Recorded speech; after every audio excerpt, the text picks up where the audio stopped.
Party का नाम ही आम आदमी पार्टी है, जो आम जन के साथ उनकी पहचान को दर्शाता है। लेकिन यह आम पहचान कब खास में बदलती चली गई, इसका केजरीवाल को भी शायद भान नहीं रहा, या अनायास उन्हें ध्यान ही नहीं रहा। वे जनता को अपनी जेब में मानकर चल रहे थे, या उन्हें अपनी फ्रीबीज योजनाओं पर इतना गुमान था कि वे इसके आगे बाकी सभी मुद्दों को गौर समझने की भूल कर बैठे। फटी शर्ट, सस्ती कार, मफलर से शीश महल तक, छवि बदली तो दर का ब्रांड केजरीवाल। ममता की जमीनी पकड़ ने बनाए रखी सत्ता। नमस्कार, आप देख रहे हैं 7 टीवी भारत। मैं हूं आपके साथ सुशील गिरीश। 7 टीवी भारत के खास प्रोग्राम न्यूज मिनट में आपका स्वागत है। आपकी दिल्ली विधानसभा में बड़ी हार ने कई एक्सपर्ट को चौंका दिया। विश्लेषण करें तो आप सुप्रीमो केजरीवाल भी इसके पीछे एक बड़ा कारण नजर आते हैं। केजरीवाल की कथनी और करनी में बड़ा अंतर। आम आदमी पार्टी की इमेज पोर्ट्रे करने के बाद एक अच्छी लाइफस्टाइल की चाहत, 40 करोड़ के खर्च से बना शीश महल जैसा आलीशान सरकारी बंगला,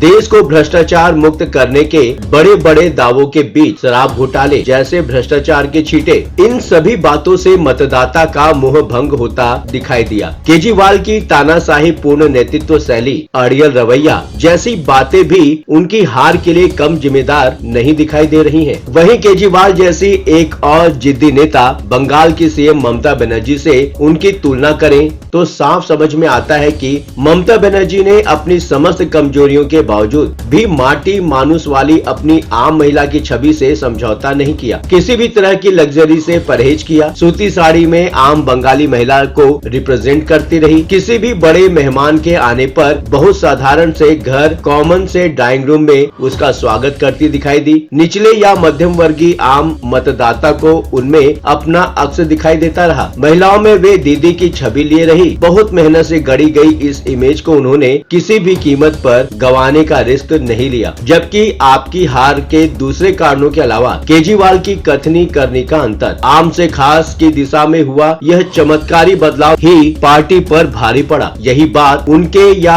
आपके लॉयल मतदाताओं को नागवार गुजरी। आइए पॉइंट वाइज समझते हैं कैसे मात खा गए केजरीवाल, वहीं वैसे ही तेवर लिए बंगाल की सत्ता पर कैसे लगातार काबिज है ममता दीदी। वीडियो में आगे बढ़ने से पहले एक छोटी सी रिक्वेस्ट है, अगर अभी तक आपने चैनल को सब्सक्राइब नहीं किया है तो अभी सब्सक्राइब करके 7 टीवी भारत के परिवार का हिस्सा बने। वीडियो में आखिरी तक बने रहिए। लार्जर देन लाइफ वाली आम आदमी पार्टी की छवि। केजरीवाल ने अपने राजनीतिक करियर की शुरुआत आम आदमी के नारे और साधारण जीवन शैली के साथ की थी। सूती शर्ट, जेब में सस्ता पेन, सस्ती सी वैगन आर कार, छोटा सा फ्लैट, कोई बॉडीगार्ड नहीं लेने की बात, कोई सिक्योरिटी नहीं लेने का दावा, गाड़ियों का काफिले में नहीं चलने की बात, सीएम के रूप में मेट्रो में यात्रा से शुरुआत करके फिर शीश महल तक पहुंचने का सफर शायद लोगों का उनके प्रति मोह भंग करने के लिए काफी था। उनकी पार्टी का नाम ही आम आदमी पार्टी था, जो आम जन के साथ उनकी पहचान को दर्शाता था। लेकिन यह आम पहचान कब खास में बदलती चली गई, इसका केजरीवाल को भी शायद भान नहीं रहा, या शायद उन्होंने ध्यान नहीं रखा। वे जनता को अपनी जेब में मानकर चल रहे थे, या उन्हें अपनी फ्रीबीज योजनाओं पर इतना गुमान था कि वे इसके आगे बाकी सभी मुद्दों को गौर समझने की भूल कर बैठे। जो मतदाता को पसंद नहीं वही यूएसपी छोड़ी। उनकी नीतियों और कार्यशैलियों में बदलाव आया, जिसने जनता की अपेक्षाओं और उनके कार्यों के बीच अंतर पैदा हो गया। पार्टी के लिए फंड इकट्ठा करने में सारा जोर लगाना, इसके लिए किसी भी तरह के तरीके अपनाने से पीछे नहीं हटना, इन सभी बातों पर उनका बहुत जोर हो गया। जबकि जनता ने उन्हें इसके विपरीत कारणों की वजह से चुना था। जनता की नजर में आम आदमी थे, उनके पास संसाधन नहीं था। जनता उन्हें पॉलिटिक्स में चेंज लाने वाले नेता के तौर पर अपना समर्थन दे रही थी, लेकिन उन्होंने इसकी जगह बाकी पार्टियों वाला रास्ता अपनाने की कोशिश की, जिससे जनता उनसे दूरी बनाने लगी। हाल ही के वर्षों में उनकी छवि में 360 डिग्री परिवर्तन दिखाई दिया। जीवन शैली में लग्जरी का प्रवेश, फिर शराब कांड ने उनकी सादगी, आम जन वाली छवि को धूल धूसरित करने में बड़ी भूमिका निभाई। शीश महल विवाद ने केजरीवाल की छवि को गंभीर रूप से प्रभावित किया है। यह आरोप लगा कि उन्होंने सरकारी संसाधनों का उपयोग अपने निजी लाभ के लिए किया। कई सरकारी घरों को गिरवाकर अपने लिए बंगला बनवाने की कोशिश की, उसमें 40 करोड़ का सामान लगवा लिया। जनता ने उन्हें चुना ही इसलिए था कि उन्हें अपने जैसे लगते थे, वे संसाधन विहीन लगते थे। लेकिन यह उम्मीद उम्मीद जगाते थे कि वे राजनीति की दिशा बदल देंगे, बदलाव की धारा बहा देंगे, लेकिन जितनी जल्दी उनकी छवि बदलती दिखी उससे आम जन को बहुत निराशा हुई। यही निराशा ईवीएम में परिलक्षित होते हुए दिखाई दे रही है। शराब घोटाला मामले में उनकी कथनी करनी के बीच का अंतर लाकर सामने खड़ा किया। एक ऐसी पार्टी जिसका जन्म ही भ्रष्टाचार के आंदोलन पर हुआ हो, उससे लोग इतनी जल्दी इतने पतन की उम्मीद नहीं लगाए थे। करोड़ों लोग जिन्होंने देश में बड़े परिवर्तन की आस में इस आंदोलन को जबरदस्त समर्थन और सहयोग दिया था, उन्हें बहुत चीट सा महसूस हुआ होगा। शायद यह बात, यही गम और गुस्सा निकलकर सामने आया है। केजरीवाल का दावा था कि वे राजनीति में नैतिकता और शुचिता की राजनीति करने आए हैं, लेकिन गोवा और गुजरात चुनाव में उन्होंने जिस तरह से पैसा खर्च किया और उसे लेकर उन पर लगातार जो आरोप लगे, उनके लचर जवाबों ने उनके कट्टर समर्थकों को ही सवाल खड़े करने पर मजबूर कर दिया। विवाद लगातार होते रहे, लेकिन वे इन्हें टेकिंग फॉर ग्रांटेड लेते रहे। भाजपा ने उन पर लगे आरोपों को हर प्लेटफॉर्म पर फैलाने के प्रयास किए। इन विवादों ने जनता के बीच विश्वसनीयता को बेहद कमजोर कर दिया। यह हार बताती है कि आप वादे करके तोड़ते तो फिर जनता माफ नहीं करेगी। उनकी पॉपुलैरिटी जबरदस्त थी, उनका आकर्षण अद्भुत था, लेकिन परिणाम बता रहे हैं कि जनता का मोहभंग होना केजरीवाल और आप के लिए घातक रहा। आप बड़े वादे करते हैं तो उसे निभाना आपकी जिम्मेदारी होती है। केजरीवाल की किसी दूसरी पॉलिटिकल पार्टी जैसी शैली अपनाने के कारण लोगों को लगने लगा कि वह अपने मूल सिद्धांतों से दूर हो गए हैं। केजरीवाल की छवि में आया बदलाव उनकी राजनीतिक विश्वसनीयता को भी प्रभावित कर गया। जनता को लगता है कि उन्होंने अपने मूल सिद्धांतों को त्याग दिया है, जिससे उनके प्रति विश्वास कम हो गया है। यह बदलाव उनके मतदाताओं, विशेषकर गरीब और मध्यम वर्ग के बीच निराशा का कारण बना। ममता बनर्जी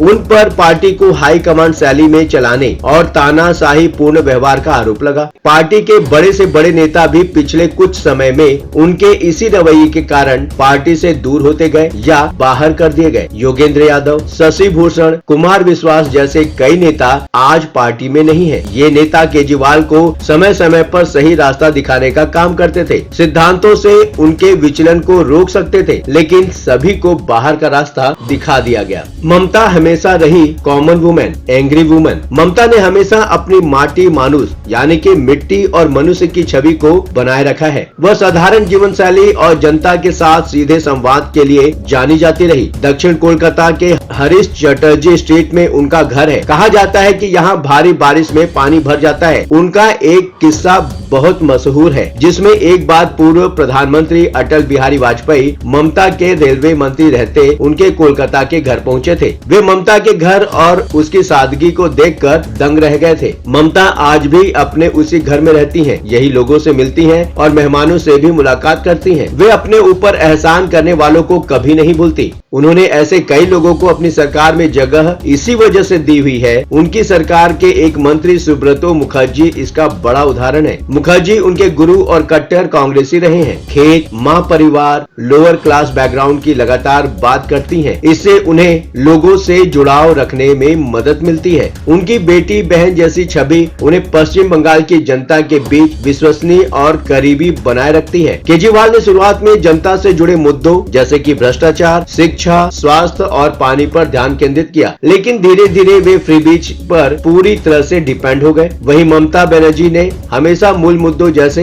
गरीबी, किसानों की समस्याओं और सामाजिक न्याय पर ध्यान केंद्रित किया। इनके लिए किसी भी तरह से सड़क पर उतरने में परहेज नहीं करती हैं। विशेषकर लोअर तबके और मिडिल क्लास के मुद्दे उनकी राजनीति में हमेशा शामिल रहे। उनके तौर तरीके भी इसी तबके के व्यवहार के आसपास ही रहे। संवाद और जुड़ाव का अंतर क्या है केजरीवाल और ममता बनर्जी में? आइए अब इसे समझते हैं। केजरीवाल के तौर तरीके जनता से उनके बीच दूरी बनाते चले गए, जबकि ममता ने हमेशा अपना एक सा स्वभाव रखा, जनता के साथ सीधा संवाद बनाए रखा। उनके कार्य और व्यवहार के बीच कभी अंतर दिखाई नहीं दिया। ममता बनर्जी की सार्वजनिक सभाएं और जनता के बीच उनकी मौजूदगी उन्हें लोकप्रिय बनाए रखती है। केजरीवाल ने भी लगातार लोगों से संवाद किया, छोटे ग्रुप्स में बातचीत की, लेकिन उनकी एरोगेंसी से भरी शैली, लगातार आरोप लगाकर माफी मांगते रहना, किसी एक मुद्दे पर नहीं टिकना, हर बात को इमोशनल ट्विस्ट देना, स्वाति मालीवाल जैसे महिला मामलों में उनका निराश करने वाला रवैया, विरोधियों से बदला लेने वाली पॉलिटिक्स, इन सभी बातों से लोग उकता गए। केजरीवाल को पता ही नहीं चला। ममता बनर्जी की अपनी छवि को लेकर हमेशा वो केयरफुल रही। जनता के प्रति उनकी प्रतिबद्धता उन्हें मजबूत बनाए रखे रही। बंगाली सुचिता को उन्होंने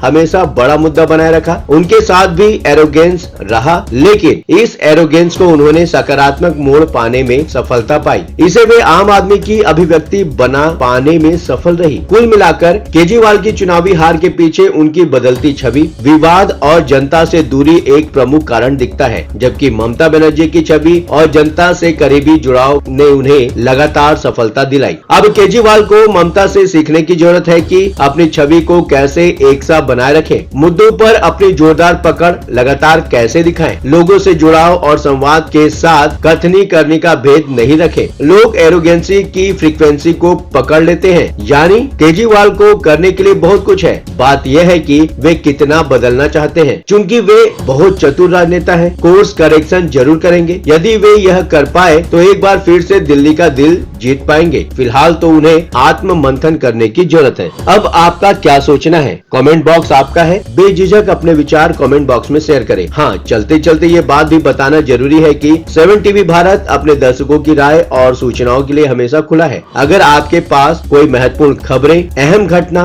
सामाजिक मुद्दा या कोई ब्रेकिंग अपडेट हो तो वीडियो में दिए गए नंबर पर व्हाट्सएप द्वारा आप हमसे संपर्क कर सकते हैं। हम आपकी गोपनीयता की पूर्ण सुरक्षा का आश्वासन देते हैं। आपके विचार, आपके सुझाव हमारे लिए मायने रखते हैं। अब आपकी बात नहीं रहेगी अनसुनी। ये प्लेटफॉर्म है आपका, आपकी आवाज को बुलंद करने का। वीडियो पसंद आया हो तो लाइक करें, साथ ही चैनल को सब्सक्राइब करना ना भूलें। लगातार खबरों के लिए बने रहिए 7 टीवी भारत के साथ।